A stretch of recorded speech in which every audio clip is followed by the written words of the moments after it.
You never stop to think how fragile the line is between the ordinary and the horrific. Can be as thin as a hotel room door. This is my story.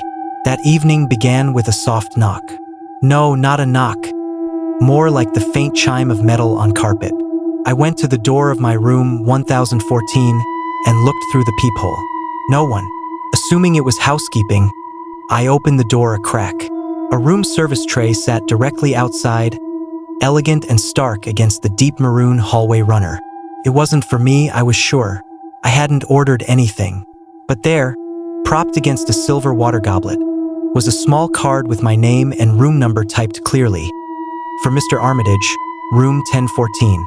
A cold finger of unease traced my spine. The corridor was silent, a tunnel of identical doors receding into a dimly lit infinity.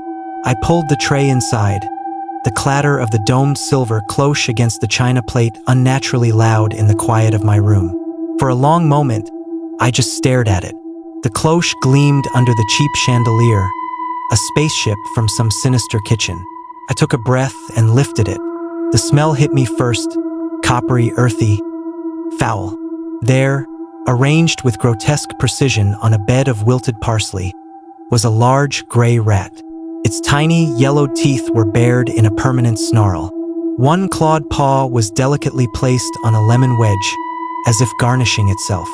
A sprig of rosemary was tucked beside it. It was a mockery of a gourmet dish, a still life of pure malice. My stomach lurched. I stumbled back, my hand flying to my mouth. That's when I saw the second note, tucked under the rat's stiffened tail. My hands trembled as I unfolded it. The handwriting was a jagged, frantic scrawl. Compliments of the previous guest. Previous guest? This was my room. I checked in just hours ago. A wave of disorientation, thick and cloying, washed over me. I needed air, I needed to get out. I flung open my door, stepping back into the corridor, and froze. The door to room 1012, directly across the hall, was slightly ajar. A sliver of darkness pulsed from within. I never saw anyone enter or leave. The logical part of my brain screamed to call the front desk, to lock myself in, to do anything but move. But a deeper, more primal pull drew me forward. The note had said, previous guest.